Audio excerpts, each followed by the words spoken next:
आपण अनेकदा पौराणिक कथांमध्ये ऐकतो की ऋषीमुनींनी आपल्या तपोबलाने अशक्य ते शक्य केले आहे. पण आज तुम्हाला सांगतो एक अशी कथा जी केवळ तपोबलावर नाही तर एका विलक्षण आशीर्वादावर आधारित आहे. एक असा आशीर्वाद जो अक्षय म्हणजेच अविनाशी आहे. या कथेत आहे एक असम पात्र जे कधीच रिकाम होत नाही. अक्षय पात्र ही कथा आहे महाभारताच्या अरण्य पर्वातील, ज्यामध्ये आपल्याला भेटतात धर्मराज, युधिष्ठिर आणि त्यांचे 4 भाऊ. ते पांडव जे वनवासात असूनही धर्माचरण सोडत नाही. त्यांचे वनवास जीवन म्हणजे कठोर तपस्येचा एक आदर्श होता. पण त्याचबरोबर त्यांच्या जीवनात एका अतिथ्याचीही एक अद्वितीय कथा आहे. वनवासात असताना युधिष्ठिरांच्या कुटीत साधू संत संन्यासी रोज भेटायला येत असत. धर्मराज युधिष्ठिरासारखा धार्मिक राजा असताना कोणताही साधू भुकेला राहील हे शक्यच नव्हते. युधिष्ठिर आणि त्याचे 4ही भाऊ वनवासात असताना जंगली फळांवर दिवस काढायचे. पण जेव्हा अन्नाचा प्रश्न आला तेव्हा धर्मराज युधिष्ठिराच्या मनात मोठी तळमळ निर्माण झाली. एकदा असेच युधिष्ठिराचे गुरु महर्षी धौम्य त्यांच्या कुटीत शिष्यांसह आले. साधारणतः त्या काळात जंगलातील फळ, कंदमुळे आणि जंगली भाज्यांवरच गुजराण होत असे.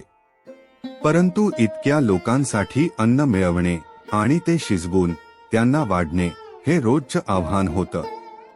युधिष्ठिराने आपल्या गुरूंचे स्वागत तर केलं, पण त्याच्या मनात एक प्रश्न नेहमीच धगधगत होता. माझ्या कुटीत आलेल्या कोणत्याही अतिथ्याला उपाशी राहू द्यायचं नाही, पण रोजचं अन्न कुठून आणायचं? महर्षी धौम्य युधिष्ठिराची ही तळमळ ओळखू शकले आणि त्यांनी एक उपाय सुचवला. युधिष्ठिर, सूर्यदेवाची आराधना कर. ते तुझ्यावर कृपा करतील आणि तुला एक असं वरदान देतील जे तुझ्या समस्या दूर करेल, असे गुरु धौम्यांनी सांगितले. गुरूंच्या सांगण्यावर युधिष्ठिराने सूर्यदेवाची तपस्या सुरू केली. 108 नावांचा जप आणि सूर्य उपासना रोज केली जात होती. तपस्येचे दिवस, महिने तसेच वर्ष उलटून गेले. अखेर एके दिवशी सूर्यदेव प्रकट झाले. तेजस्वी सूर्यप्रकाशाच्या किरणांनी सारा परिसर झळकू लागला.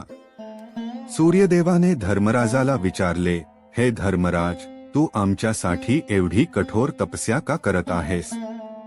सांग, तुझे मनोभाव काय आहे? युधिष्ठिराने आदराने उत्तर दिले, भगवन, मी वनवासात असूनही माझ्या कुटीत आलेल्या कोणत्याही अतिथ्याला कधीही भुकेल ठेवू इच्छित नाही. परंतु जंगली फळं आणि मुळांवर साधूंचं पोट भरलं जात नाही. मी कितीही प्रयत्न केला तरी ते अपुरं पडतं. तुम्ही कृपया माझी ही तळमळ दूर करा. सूर्यदेव त्यांच्या भक्तीवर प्रसन्न झाले आणि युधिष्ठिराला वरदान दिलं. त्यांनी एक चमचमणारं तांब्याचं पात्र त्याच्या हातात दिला. हे अक्षय पात्र आहे. हे पात्र तुला 4 प्रकारचे अन्न, शाक, फळं, धान्य आणि कंदमुळं अक्षय स्वरूपात प्रदान करेल. जेव्हापर्यंत तुमच्या घरातील कुणीही अन्न ग्रहण करत नसेल तोपर्यंत या पात्रात अन्न अक्षय राहील. तुमचं आतिथ्य आता कधीही कमी पडणार नाही. अक्षय पात्र मिळाल्यानंतर युधिष्ठिराच्या कुटीत येणाऱ्या अतिथ्यांना कधीही अन्नाची कमतरता भासली नाही. द्रौपदी जेव्हा पहिला घास वाढत असे त्या क्षणी ते पात्र जणू जिवंत होऊन त्यात भरभरून अन्न उकळत असे.